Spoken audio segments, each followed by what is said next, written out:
ప్రముఖ rich dad poor dad పుస్తక రచయిత రాబర్ట్ కియోసాకి ప్రపంచంలో జరిగే యుద్ధాలు మరియు భౌగోళిక రాజకీయ ఉద్రిక్తతల గురించి సంచలన వ్యాఖ్యలు చేశారు.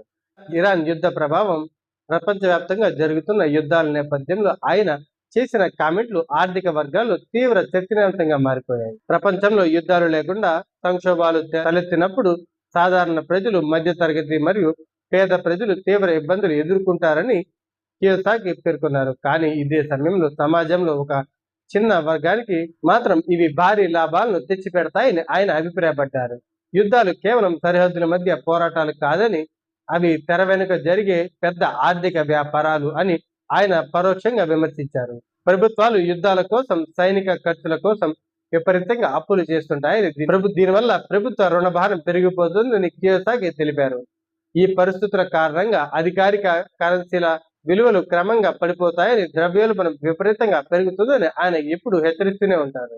ఇటువంటి యుద్ధ వాతావరణాలు మరియు ఆర్థిక సంక్షోభాల సమయంలో సాధారణ ప్రజలు నష్టపోకుండా ఉండడానికి కియోసాకి కొన్ని రకాల పెట్టుబడులను బలంగా సిఫార్సు చేస్తూ ఉంటారు. కరెన్సీ విలువ పడిపోతున్నప్పుడు అమూల్యమైన లోహాలు, సురక్షితమైన ఆస్తులు నిలుస్తాయని, ఇవి సంపదను కాపాడుతాయని ఆయన గుర్తు చేశారు.